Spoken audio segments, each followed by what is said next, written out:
Bonjour à tous et bienvenue pour une nouvelle session de podcast Nutrimuscle avec Michael Gundil. Nous accueillons aujourd'hui l'entreprise Kaneka qui produit la N-acétylglucosamine ainsi que l'ubiquinol, la forme antioxydante de la coenzyme Q10 qui nous intéresse et avec lequel nous avons réalisé un groupe de tests. Pour approfondir nos connaissances et apporter un éclairage un peu plus précis sur l'ubiquinol de Kaneka, nous posons dans cette première partie les questions relatives à l'entreprise, ses méthodes de fabrication et la différence entre les formes de coenzyme Q10 disponibles. Donc Alexandre Magnin, je suis spécialiste complément alimentaire pour l'entreprise Kaneka au niveau européen. Et donc je suis de formation ingénieur agro à nutrition en France et en Belgique. La société Kaneka, donc c'est une entreprise, j'allais dire comme son nom l'indique presque, c'est une entreprise d'origine japonaise, engagée dans les hautes technologies et les matériaux dont l'objectif, la politique de l'entreprise Kaneka, c'est donc une meilleure qualité de vie pour l'humanité et la planète. Donc Kaneka, c'est quand même un groupe de 10 000 personnes à travers le monde. Et Kaneka est actif dans de nombreux domaines dans la santé, dont la santé et la nutrition, parce qu'il y a d'autres activités également. Alors au niveau de la santé, on parle de matériel médical spécifique, en pharmaceutique pure, donc d'intermédiaires pharmaceutiques et d'actifs, et en biotechnologie également. Donc ça peut être la recherche, conception de vaccins, et puis pour les chercheurs par exemple, tout ce qui est ARN primer, etc. Donc si là nous on va parler de produits qui sont sans OGM, cette partie de la biotechnologie c'est le contraire. Ah, d'accord. Donc ce qui nous intéresse aujourd'hui c'est la partie nutrition. Donc on parle de Kaneka s'occupe de quelques ingrédients. C'est très spécifique. Voilà, très spécifiques. Des actifs naturels pour compléments alimentaires, donc comme la coenzyme Q10 sous forme ubiquinol et la N-acétylglucosamine qu'on retrouve donc chez Nutrimuscle.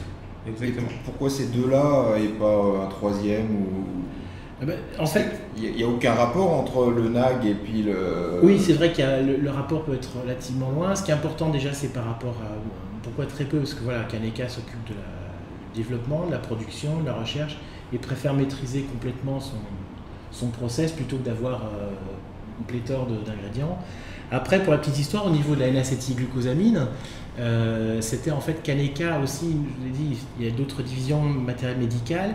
On avait toute une campagne parce qu'on a lancé des produits justement pour les hanches, protection des hanches. Donc du matériel, En fait, c'est une espèce de gaine avec de la mouche. Voilà, ça, elle est sur le site. À peu près ça, tout à fait. Et donc, je dirais dans le package, il y avait, bah oui, et pourquoi pas le complément qui va avec. Donc, ça s'est lancé un peu comme ça. Okay. Et pour l'ubiquinol et la coenzyme Q10, donc c'est le monde pharmaceutique reste toujours un monde restreint, mais dans les années 60 encore plus, 70 aussi. Et on avait essayé de faire de la coenzyme Q10, certains avaient essayé de faire de la coenzyme Q10 synthétique, ça ne marchait pas. Surtout qu'il y avait un produit gênant à l'intérieur, c'était le toluène, donc ils s'étaient retournés un petit peu vers Kaneka qui faisait aussi la fermentation. Le toluène, c'est une molécule à ce ventre clairement toxique, quoi, toxique. Donc les premières formes, en fait, c'était extrait de... Enfin, ils utilisaient ça pour faire les premières formes de coenzyme Q10. Voilà, de façon... Alors, initialement, ça a été découvert dans les années 50 par le professeur Crane, extrait de mitochondries de cœur de bœuf, donc au niveau production industrielle, c'était pas très possible. Et dans les années 60, Merck s'était lancé sur une voie de synthèse avec de la feuille de tabac, un extrait de feuille de tabac, mais ils ont dû arrêter parce que derrière c'était le toluène et en plus ça donnait pas la bonne configuration du Q10. Oui, parce qu'on ne va pas dire que ceux qui fument du tabac, du coup, ont du Q10. Non, ça, pas du tout. C'est juste, c'est effectivement, ça faisait assez glamour. Donc c'est vrai que sur le marché, par contre, vous pouvez trouver certains qui vont vous dire ça. J'ai un produit végétal, alors ça va faire vachement glamour, mais la réalité derrière, c'est de la synthèse. Donc même le Q10, si vous ne touchez pas au toluène, le Q10 ne sera pas, il y aura une configuration 6 qui ne sert à rien encore. Et en plus, ceux qui l'auront fabriqué sera avec du toluène. Voilà. Ok, c'est clair. Donc Kaneka faisait aussi les produits de fermentation, donc du coup voilà, ils se sont mis d'accord et dans les années 70, Kaneka a développé son Q10 par voie de fermentation de levure. Et du coup la NAG elle est arrivée Et la NAG est arrivée par contre plus tard. Voilà, c'était juste pour vous donner deux petites histoires. Voilà, la NAG, pourquoi la NAG? Donc c'est en 2009, NAG si je ne dis pas de bêtises, en lien avec ces fameuses mousses pour les hanches. Et puis la Q10 dans les 70, et puis l'ubiquinol, donc la forme active qui nous intéresse, en 2009. Ok. En fait, Kaneka, c'était c'est d'abord du matériel médical et ils sont spécialisés dans la fermentation. Il y a une division. Surtout pharmaceutique initialement, et ils ont créé après le matériel médical. Pharmaceutique et fermentation alimentaire. Hein. Ouais. C'était leurs deux principales activités. Super. Et puis voilà, ils se sont développés. Est-ce qu'on peut parler, alors vraiment en 30 secondes, de ce qu'est la fermentation? Parce qu'on fermente aussi des acides aminés. C'est quoi sous fermentation? Moi je me dis toujours, si les gens voyaient ce que c'était la fermentation, ils seraient moins heureux. Visuellement, c'est pas ouais, très excitant. C'est ce que on va le dire clairement. C'est vous par exemple, vous mettez des fruits, des prunes par exemple dans une bouteille, vous la laissez au soleil, vous la laissez pendant des mois et des mois, enfin même pas des mois et des mois, quelques mois comme ça, à végéter dans une bouteille, vous faites une fermentation et après vous avez de l'alcool. Donc ça va être ce type de fermentation. Vous avez fermentation, le yaourt ou le fromage, c'est un produit de fermentation, donc les bactéries qui vont utiliser certains sucres pour donner après, avec du lactate, enfin voilà, il y a différentes choses. Donc c'est des bactéries en fait. Donc là, c'est pas des bactéries, justement, ce sont des levures. D'accord. Alors pourquoi? Bon, déjà parce que Kaneka effectivement était quand même bien spécialisé dans les levures pour tout ce qui est levure de boulangère et pâtisserie, mais c'est aussi que les levures sont stables. Donc il n'y a pas d'OGM, alors que les bactéries ont un problème de stabilité par rapport à sur le durée, il peut y avoir des modifications, etc. Et du coup, la levure, elle vient d'où? Alors ça, je dirais, c'est la recette Coca-Cola de Kaneka. Et justement, c'est une entreprise japonaise qui est habituée à avoir son gros voisin chinois à côté, qui fait beaucoup de copies et clairement, il y a du piratage. C'est possible qu'ils nous écoutent. Voilà, je suis peut-être ceux du quatrième chez vous. Donc voilà, ça reste effectivement. Il y a très peu de monde qui le sait chez nous. Mais disons que c'est pas d'origine animale. Non, c'est juste ça la question. Non, si c'est pas d'origine animale. C'est quand même assez high-tech alors, parce que ça paraît simple, fermentation. Non, tout le monde j'ai parlé de tout le monde. Voilà, justement. Des yaourts, vous avez des yaourtières, tout le monde peut sait faire. Du vin, il y a bien quelqu'un dans la famille qui a été fermier un jour, qui sait faire, qui a vu. Voilà, mais c'est le même monde. Mais effectivement, là, on est sur quelque chose de beaucoup plus high-tech. Par exemple, ce qui est très important, ça sera avoir de l'eau et de l'air pur. C'est une des choses d'ailleurs qui fait, entre autres, un gros problème chez les Chinois, c'est que souvent, ils ont des problèmes de production par rapport à ce qu'ils font ça. Ils font pas ça dans les grandes steppes mongoliennes, mais plutôt dans la réalité des choses, avec des zones industrielles polluées. Oui, donc c'est... J'allais dire qualité pharmaceutique. Tout à fait. Obtenir. Le Q10 et l'ubiquinol sont faits déjà en GMP, donc ce qu'on appelle en français c'est bonne pratique de fabrication. Merci, en niveau pharma, et puis également ISO 22000. Alors ISO 22000 c'est la norme la plus stricte au monde dans tout ce qui est sécurité alimentaire, donc il y a alimentaire et pharma. Donc c'est ça que une des choses que les Chinois ont du mal à reproduire. Non, pas tout à fait. D'accord. Parce que ça demande comment on peut pas faire ça dans sa cuisine. Non, ça c'est clair. Non, mais il faut quand même quelque chose qui coûte assez cher, un gros investissement. Du yaourt, vous pouvez le faire à la maison, ça c'est pas un problème. Mais c'est vrai que le Q10 et encore plus l'ubiquinol, clairement, ce ne sera pas au fin fond de votre garage ou de votre cuisine. Non, même si donc il faut un bâtiment avec un gros investissement. Tout à fait. Est-ce que c'est juste pour le Q10 ou on pourra faire quelque chose d'autre? Est-ce que je pourrais lancer d'autres parce que si j'investis dans une pièce comme ça... Non, c'est pas des pièces, c'est des usines. Hein, si j'investis dans une usine... qui est vraiment dédiée... Il n'y a pas d'autres produits qui sont faits sur ils sont vraiment dédiés au Q10 et l'usine de la N-acétylglucosamine, c'est encore différent. C'est pas dans... c'est pas la même usine. Même s'ils peuvent être sur le même site, mais c'est pas les mêmes bâtiments. C'est pas les mêmes bâtiments, c'est pas les mêmes lignes, c'est pas... Voilà. C'est clair. Ok. Enfin, que ça demande un gros investissement de base. C'est un énorme investissement. Qu'un copieur chinois qui fait 200 produits pourra pas forcément... Ma petite allusion tout à l'heure avec des produits de base, c'était juste par rapport à la question sur la fermentation, qu'est-ce que c'est pour que ce soit simple pour vos auditeurs. Mais non, on n'est pas du tout sur de la fermentation basique. C'est vraiment... La différence sur le Q10 et l'ubiquinol et la méthode en fait d'extraction, c'est-à-dire qu'on est tous les deux sur quoi qu'il arrive de la fermentation. Sur la fermentation de levure, mais il y a une technicité qu'il n'y a que Kaneka qui possède pour faire de l'ubiquinol, parce que j'imagine qu'il y a une déperdition, enfin il y a un gros... Tout à fait, voilà, c'est un produit, donc juste pour rappeler, donc l'ubiquinol, alors l'ubiquinol c'est la forme active de la coenzyme Q10, mais c'est surtout en termes chimiques, c'est la forme non oxydée de la coenzyme Q10. D'accord. Donc le vrai antioxydant, mais donc très sensible à l'oxygène. Ouais. Donc quand on prend du Q10... Quand vous prenez, alors vous avez la coenzyme Q10, ouais. il y a entre autres, on va faire simple, il y a deux formes. Il y a la forme oxydée, qui est l'ubiquinone, et la forme réduite, non oxydée, qui est l'ubiquinol. Okay. La forme oxydée a été la première retrouvée, puisque comme elle s'oxyde facilement, donc voilà, on a récupéré de la QD, de l'ubiquinone, et on l'a appelée en termes marketing, généralement on l'appelle Q10. D'accord. Donc il y a une ambiguïté. Une ambiguïté. Ouais. Donc quand les gens, par exemple, si vous trouvez sur une boîte, c'est marqué uniquement Q10 ou coenzyme Q10 ou CoQ10, c'est clairement la forme oxydée. Okay. Ceux qui utiliseront l'ubiquinol vont clairement marquer, comme Nutrimuscle marquera d'ailleurs clairement dessus, ubiquinol. Okay. Ça, mais on parle bien du même monde, on parle bien de la coenzyme Q10, sauf qu'il y a deux formes. Il y a une forme oxydée, une forme inoxydée. C'est comme pour les vitamines, c'est pareil. Et quand on prend cette forme oxydée, donc l'ubiquinone, est-ce que l'organisme, du coup, en prenant, ça va sécréter de l'ubiquinol ou pas? Non, l'ubiquinone, déjà, alors il y a déjà un problème par rapport à l'ubiquinol, il y a un problème déjà d'assimilation, enfin de biodisponibilité. L'ubiquinol sera mieux absorbé que l'ubiquinone.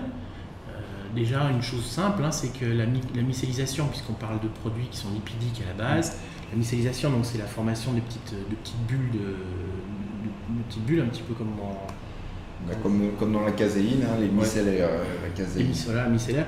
Donc plus les micelles avec l'ubiquinol seront de bonne qualité, donc passeront plus facilement la barrière intestinale. Enfin, il y aura déjà l'absorption, ça c'est une des composantes, et l'assimilation donc globalement est meilleure avec l'ubiquinol qu'avec l'ubiquinone. Donc ça c'est une première chose. Ensuite, l'ubiquinol est utilisé tel quel par l'organisme. Il est transporté par le cholestérol, son cheval, j'allais dire, c'est le cholestérol dans le sang. Il protège donc le cholestérol de l'oxydation. Et c'est également, l'ubiquinol va arriver jusqu'aux mitochondries, jusqu'aux cellules, jusqu'aux mitochondries telles quelles. Alors que l'ubiquinone, pour passer la barrière intestinale, devra être, c'est une obligation, être converti en ubiquinol. D'accord. Alors jusque-là, on va dire, ok, il n'y a qu'à le convertir, tout va bien. Ça, c'est le corps qui le convertit. C'est le corps qui le convertit. La problématique, c'est que cette conversion, elle demande de l'énergie. Donc quand on va claimer que l'ubiquinone, enfin que le Q10 va fournir de l'énergie, c'est un peu dommage. Utilise des vitamines, utilise des minéraux, et surtout il y a un complexe enzymatique qui est important, dont l'activité diminue, entre autres diminue avec l'âge. Ça veut dire, ça explique un petit peu pourquoi des 35-40 ans, vraiment il y a une chute drastique de l'absorption, de l'utilisation du Q10. Et puis vous avez également tout ce qui est lié à l'activité de ce complexe enzymatique aussi diminue avec le stress, avec certaines maladies. Il y a aussi du polymorphisme génétique, c'est-à-dire il y a une partie de la population qui n'a pas, je dirais, le complexe enzymatique normal, classique, donc il n'y a pas de conversion possible. Vous avez aussi une diminution drastique de l'activité de ce complexe enzymatique qui diminue de 50% avec une glycémie importante. Okay. Donc diabète. Les diabétiques, voilà. Quand vous êtes en hyperglycémie, à cette période, à ce moment-là, vous aurez moins la conversion se fera nettement moins bien. Donc globalement, vous prenez du Q10 et puis vous avez une perte, déperdition. Une déperdition importante à ce niveau-là. Et donc, avant de parler complément alimentaire, on peut dire que du Q10, il y en a dans les aliments. Oui, le Q10, c'est bien sûr, le Q10 est la forme ubiquinol, puisque nous produisons nous-mêmes, l'être humain produit son propre ubiquinol, donc ça veut dire que les autres êtres vivants également, tout ce qui est avec des mitochondries, puisqu'on a besoin de la coenzyme Q10 de façon générale. Il faut savoir que l'ubiquinol est la forme majoritaire dans le corps humain. Donc vraiment sous forme, parce que je dis que l'ubiquinol doit être converti en ubiquinol, donc dans le corps c'est vraiment en ubiquinol, la forme majoritaire, sauf au niveau des poumons bien sûr, parce qu'il y a une oxydation. L'équilibre se fait vraiment, c'est uniquement au niveau des mitochondries, au sein de les mitochondries, c'est l'usine énergétique des cellules. C'est uniquement au niveau des mitochondries que vous aurez l'équilibre ubiquinol-ubiquinol. Donc on avait dit que si je mange de la viande... Si vous mangez de la viande, oui, vous trouverez aussi de la coenzyme Q10 dans les végétaux également. Le seul petit problème, c'est que par exemple, pour avoir 100 mg d'ubiquinol, ça équivaut à peu près à 3,5 kg de viande de bœuf ultra fraîche. Okay. Donc, parce que effectivement, le ubiquinol peut être un très bon marqueur de fraîcheur. Puis comme il s'oxyde facilement, si le taux d'ubiquinol dans la viande coupée va diminuer aussi très rapidement. Mais c'est des doses vraiment infinitésimales. Et quand je fais cuire ma viande, j'imagine que c'est pas bon non plus. Ça va être surtout l'oxydation, la cuisson. La chaleur, l'ubiquinol va résister un moment. Mais alors après, je vous avoue, je ne sais pas trop si au barbecue ça tient bien mieux que sur la viande cuite à l'eau chaude à l'anglaise, j'en sais rien. Et est-ce qu'on a donc une meilleure concentration d'ubiquinol dans les aliments qui sont riches en lipides, par exemple? On parlait tout à l'heure des avocats, l'huile d'olive. Oui, l'huile d'olive sur les poissons. Donc le poisson, effectivement, vous allez retrouver dans du saumon, vous aurez aussi, mais c'est la même problématique, toujours sur des doses infinitésimales et puis infinitésimales. Mais ça pourrait être, effectivement, si vous rendiez par exemple un test commun et classique de faire un test d'ubiquinol sur les produits alimentaires, ça vous donnerait un test de fraîcheur assez intéressant. Okay. Et est-ce que dans la complémentation, on a tout intérêt à le prendre avec des lipides pour avoir une meilleure assimilation? Oui, tout à fait. Nous sommes avec des lipides, on parlait tout à l'heure de mycélisation pour l'absorption. C'est pour ça qu'on préconise le complément alimentaire lors d'un repas. Okay. Parce que là, comme ça, vraiment, le bol alimentaire, il y a toujours, même si vous prenez quelque chose sans gras, vous avez toujours un peu de lipides, donc ça facilite si possible, le repas le plus riche en gras de la journée, si possible. Voilà, tout à fait. Idéalement. Si votre repas, c'est juste du thé, bon. Donc c'est pas mal de le prendre avec les oméga 3. Avec les oméga 3, ce sera très très bien. On a des oméga 3 tout à fait, aussi. Tout à fait. Ok. Alors, donc on a vu la différence un peu Q10 ubiquinol. Donc Kaneka produit le Q10, donc la forme oxydée depuis les années 70. C'est ça, tout à fait. Et on est passé il y a une dizaine d'années sur la version donc non oxydée réduite. Et ça, du coup, pourquoi 40 ans de... Alors, le 40 ans, c'était pas pour attendre que ça, pour voir passer une génération. C'est bon, voilà. En 77, l'état de la recherche était tel que voilà, on a pu sortir la version ubiquinol, la version oxydée de la coenzyme Q10, qui intéressait beaucoup de gens, surtout des jeunes. Et puis, on ne pouvait pas faire de différenciation. Déjà, il y a un problème analytique. On ne pouvait pas faire vraiment de différenciation au quotidien, de voir le dosage en ubiquinol et en ubiquinone. Bien sûr, tout le monde savait qu'il y avait effectivement une version oxydée, une version réduite, mais on ne pouvait pas faire de différenciation. La preuve, c'est que par exemple, vous envoyez un échantillon à un laboratoire quelconque, vous lui demandez faites-moi l'analyse du Q10. En fait, dans leur process, ils vont pousser l'oxydation jusqu'au bout pour pouvoir faire le dosage. Donc, si vous poussez l'oxydation jusqu'au bout, vous n'avez plus d'ubiquinol, c'est clair. Donc il y avait cette problématique-là analytique. Et une fois que cette barrière analytique est passée, après il fallait travailler sur le procédé de fabrication de l'ubiquinol pour que ce soit stable. Parce que bon, nos levures produisent de l'ubiquinol, mais le problème c'est de conserver l'ubiquinol et de le garder tel quel.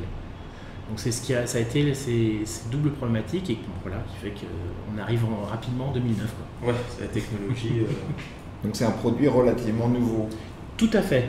Et donc il n'est pas forcément très connu. Enfin, le Q10 est plus connu que... Tout à fait. Alors c'est vrai que le Q10 est connu déjà parce que bon, c'est vrai qu'en France on a une industrie de la cosmétique qui est puissante et qu'on met dans toutes les crèmes, anti-rides. Mais il faut savoir que la Q10, donc je précise bien que là justement c'est pas un dosage cosmétique fait Nutrimuscle sur le produit.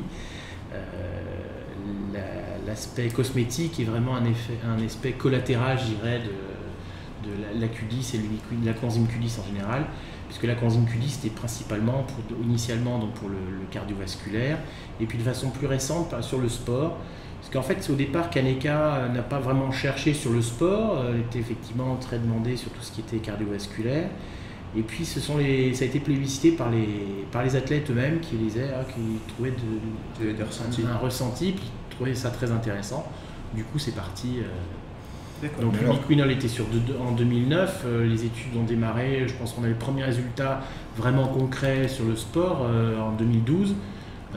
Avec des athlètes en préparation olympique pour les JO de Londres à l'époque. C'est parce qu'il y avait ces effets cardiovasculaires qu'on s'est dit tiens... les sportifs ont essayé, oui c'est ça, tout à fait. Puis ils ont trouvé que c'était plus que ça. Il n'y avait pas que... ils savaient quand même qu'il y avait une production d'ATP, en aspect antioxydant. Et puis voilà, il y avait un besoin... C'est un peu comme on en parlait la dernière fois sur l'arginine, où ça avait été aussi utilisé pour le sportif parce qu'il y avait des effets... Sans qu'on sache l'expliquer. Mais... C'est ça. Mais aussi pour revenir aux crèmes, parce que les gens connaîtront les crèmes au Q10, j'imagine que c'est pas très dosé et que ça marche pas. Non, alors pour vous donner parce que la matière brute, Kaneka fabrique l'ingrédient pur, entre autres, et puis je vous expliquerai un peu plus tard aussi les formes différentes qu'on peut proposer pour pouvoir adapter en fonction du besoin derrière. Mais les ingrédients purs, alors l'ubiquinol, c'est très facile à voir au niveau qualité. L'ubiquinol est une poudre blanche. Et l'ubiquinone, donc la version oxydée, c'est comme le métal et orange, mais alors orange vif, les couleurs hollandaises. Donc rappelez-moi la couleur d'une crème à base de Q10 bien connue en Allemagne. Je sais pas, j'imagine que c'est blanc. C'est bien blanc, voilà. Donc vous avez un petit peu une petite idée de la quantité. Donc là, dans le cosmétique, je parle en 0,03%, quelque chose comme ça. Oui, mais c'est pour dire qu'il y en a. Voilà, c'est purement marketing. Oui, il y a des études qui montrent quand même l'intérêt de la Q10 pour la cosmétique, mais il ne faudrait pas sur du 0,03%. Ok. Mais enfin, les gens connaîtront peut-être la Q10 à cause de justement ces pubs, puisqu'on nous dit ma crème elle contient et qui parle beaucoup de l'aspect antioxydant. Donc là, quand on parle de l'aspect antioxydant, c'est vraiment l'ubiquinol qui est le véritable antioxydant, alors que la Q10, l'ubiquinone, est la forme oxydée. Oui, parce qu'ils vont utiliser une forme pas chère, j'imagine aussi. C'est pas Kaneka qui les fournit. Kaneka a clairement fourni pendant un moment, mais bon, l'industrie cosmétique, après, il y a des réalités économiques, des réalités plutôt marketing. Après, je ne veux pas dire de mal, je n'ai pas rentré dans le détail sur la cosmétique, surtout je ne suis pas forcément le mieux placé pour parler de la cosmétique. Enfin, si les gens, ça leur dit quelque chose Q10, voilà. C'est probablement qu'ils ont entendu des pubs sur les crèmes. Tout à fait. Ce qui est intéressant de voir, c'est ça. C'est que les gens, leur Q10, ils ont dû entendre parler d'antioxydants. Voilà, ça montre déjà, il y a déjà quelque chose. Et on en parlait tout à l'heure, mais du coup, il n'y a pas de concurrent qui arrive à produire de l'ubiquinol. Non, qui arrive à conserver en fait. Tout à fait. Alors l'ubiquinol, déjà, c'est un produit qui a de multiples brevets au niveau international. Donc déjà, il y a déjà cet aspect-là. Et puis également aussi l'ubiquinol, tout à l'heure on parlait de la fermentation, qui effectivement c'est pas au fond du jardin, c'est vraiment de la haute technologie, qui demande entre autres de l'eau pure, de l'air pur, une souche spécifique de levure, savoir concentrer, beaucoup de paramètres qui font que ça ne se fait pas comme ça tout seul. Et par exemple, l'aspect eau pure et air pur, c'est pas forcément évident à trouver, surtout dans un pays asiatique, le plus grand pays asiatique du monde, où quand on vous parle de Mongolie par exemple, il faut oublier les steppes, c'est pas fabriqué dans les steppes, c'est fabriqué dans les endroits d'usine où justement on entend souvent parler de problèmes de pollution et de... Voilà. Ok. Oui, c'est vraiment une innovation finalement. Tout à fait. Tout à fait. Quelque chose. Mais le premier marché de Kaneka là-dessus, c'était pourquoi? C'était pour la pharmacie en fait de base, l'ubiquinol. Alors l'ubiquinol est pour les compléments alimentaires, pour la santé essentiellement. Il y avait les Japonais étaient énormément là-dessus, l'utilisent depuis pratiquement depuis le début, et les Américains également consomment énormément de Q10 et connaissent très très bien l'ubiquinol. En Europe, on arrive un petit peu plus tard, mais ça grossit. Ça grandissait très très bien et la France démarre très très bien. Voilà, clairement en France, il y a 6-7 ans, c'était effectivement un peu inconnu. Ça commence à devenir effectivement une demande claire de... Et ce qui a fait parler beaucoup du Q10, donc c'est les gens qui prennent des statines. Oui, tout à fait. Alors qu'est-ce qui leur arrive à ces gens qui prennent donc un médicament anti-cholestérol? Alors les gens qui utilisent les statines, donc leur objectif c'est effectivement, les statines vont faire leur travail, d'arrêter la synthèse du cholestérol. Donc bien sûr ils vont avoir une diminution de leur taux de cholestérol. Mais la petite problématique, je vous expliquais, je voulais vous dire que l'ubiquinol est une molécule naturelle que le corps fabrique lui-même. Et la voie de fabrication, la voie de synthèse de l'ubiquinol interne, c'est exactement la même tout à fait que celle du cholestérol. Donc vous comprenez bien que quand les statines, en plus qui agissent très en amont de la synthèse du cholestérol, en même temps elles coupent, en effet collatéral, elles coupent aussi la synthèse de notre ubiquinol endogène. Ce qui déclenche effectivement les effets secondaires. Oui, non, mais alors c'est quoi justement? On peut en parler Oui, alors les effets secondaires, ça va être... donc de ne plus produire du Q10. De plus produire Q10, bon, qu'est-ce que ça veut dire derrière? C'est Q10 ou ubiquinol du coup? Ah, c'est ubiquinol, tout à fait. Enfin, Q10 en général. Oui, on parle bien de la coenzyme Q10, avec la forme majoritaire ubiquinol, et on fabrique de l'ubiquinol. Tout à fait.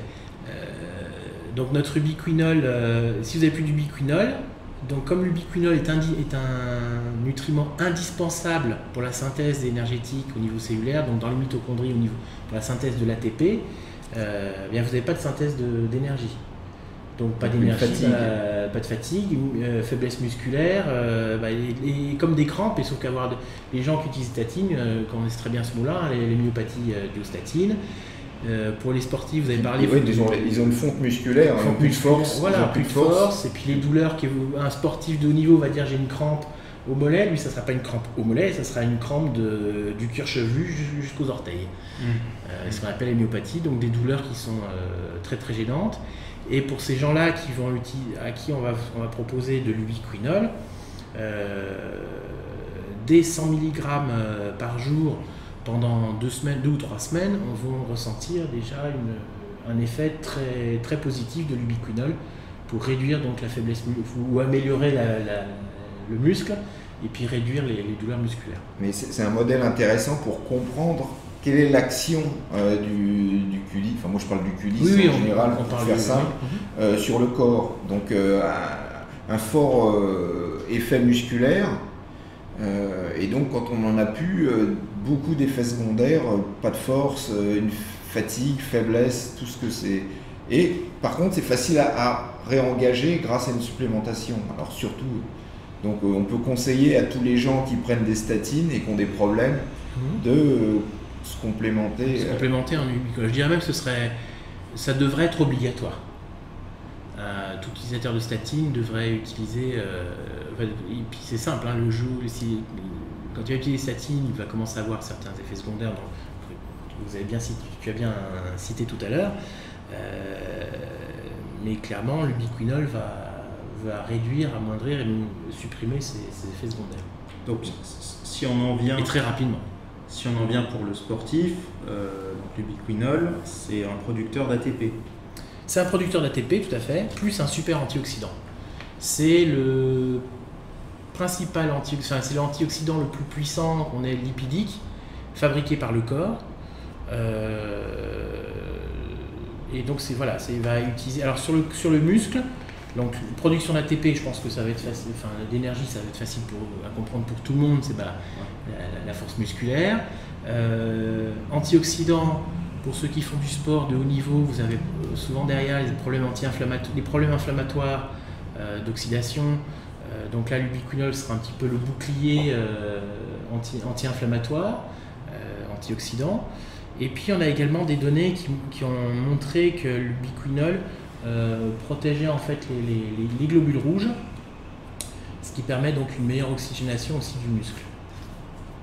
Donc on a géré sur le muscle, avec l'ubiquinol, il y a 3 effets directs, physiologiques.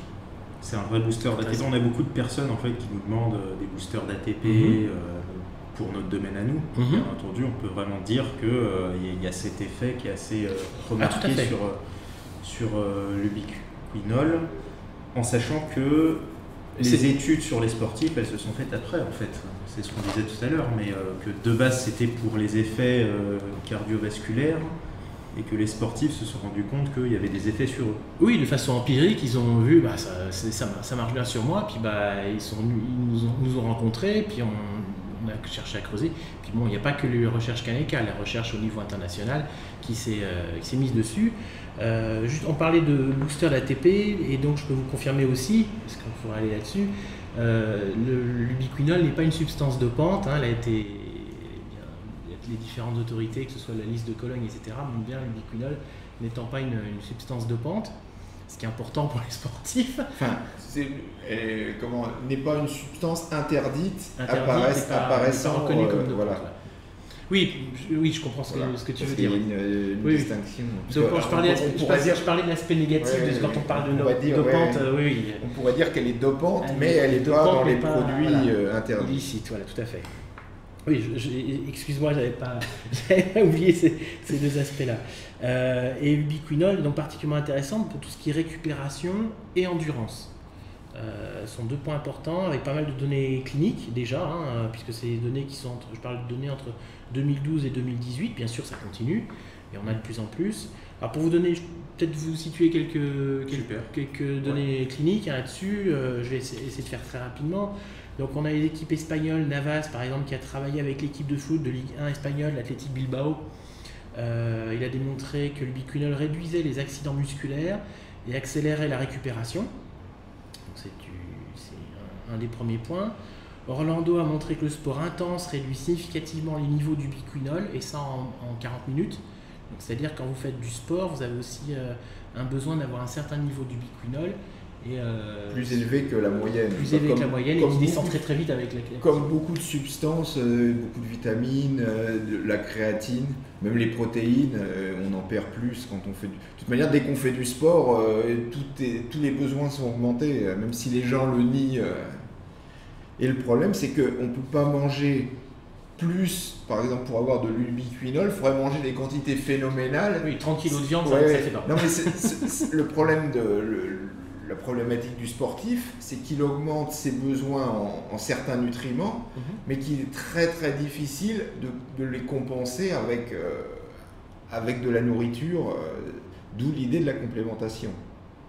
La complémentation, elle arrive parce que nos nutriments, nos aliments ne sont pas assez densément, par rapport aux besoins. Voilà, par rapport aux besoins qui vont augmenter de façon exponentielle parce qu'on va pousser la machine régulièrement à chaque entraînement en allant à ses limites. À la base, on n'a pas été fait pour ça. On a été fait pour produire un effort ponctuel, se reposer et puis refaire l'effort. Mais le problème du sportif un peu ambitieux, c'est qu'il va répéter avec le moins de repos possible ses efforts. Et donc, la problématique, c'est comment on fait pour récupérer avec ce laps de temps très court entre 2 entraînements. D'ailleurs aussi là-dessus, par rapport à ça, merci de cette explication là-dessus. Le professeur Thiano a montré également que la supplémentation en ubiquinol était une contre-mesure efficace face à la diminution des niveaux d'ubiquinol. On avait vu d'une part que l'ubiquinol diminue avec un effort intense, mais que la supplémentation en ubiquinol on a pu aussi le montrer, parce que c'est important aussi de le montrer. Ouais, mais alors, est-ce qu'il y a des dosages? J'ai des doses. Là, on est sur ce cas-ci, c'était sur du 200 mg, si je dis pas de bêtises, avec le professeur Tiano. On a aussi alors, ce qui est intéressant, c'est de voir aussi pour les sportifs, pareil, effectivement, pousser la machine très loin. Alors les athlètes sont quelque chose quelque chose d'intéressant, une sorte d'adaptation qui est positive. Les mitochondries, on a des mitochondries en super forme, puisqu'on a donc là c'était le professeur Nielsen qui avait trouvé ça, que les crêtes, donc les mitochondries avec la membrane interne, qui est donc le lieu où est fabriqué ce qu'on appelle la chaîne respiratoire, où est fabriqué l'ATP, on a une augmentation des crêtes, donc une surface intérieure des mitochondries qui est augmentée, donc pour pouvoir faire encore plus d'ATP. Donc ça c'est une chose positive. Le petit souci, c'est que ces crêtes elles sont là, mais s'il n'y a pas d'ubiquinol derrière, il n'y aura pas plus d'ATP. Donc il faut le carburant pour ces mitochondries. Et ce qui peut expliquer aussi pourquoi un athlète a besoin de plus d'ubiquinol que, excusez-moi l'expression, la ménagère de 50 ans. Voilà. Donc au repos, il en a besoin de plus puisqu'il a plus de mitochondries plus actives. Et il a besoin de plus aussi quand il fait un effort, puisqu'il va en dégrader plus. Tout à fait. Donc ça fait Alors on parle surtout Là pour l'instant c'est surtout de l'endurance. Les études elles ont été faites sur des sportifs, moins sur le bodybuilder. Oui. Alors sur l'endurance, on a vu énormément sur l'endurance et la récupération. On a quand même des études là, sur je dirais même c'est la première étude à grande échelle qui a été réalisée en 2012 sur l'ubiquinol. C'était donc une centaine donc c'était une étude en double aveugle, avec une centaine d'athlètes allemands. Vous savez, ils ont des centres d'entraînement olympiques juste avant les Jeux Olympiques de Londres. Et donc les 6 derniers mois, donc on avait une équipe avec l'ubiquinol et une équipe avec un placebo. Alors je vous rassure, les performances étaient améliorées grâce à l'entraînement, donc désolé, il va falloir continuer de s'entraîner. Mais il y avait une différence significative entre ceux qui prenaient de l'ubiquinol et ceux qui n'en prenaient pas.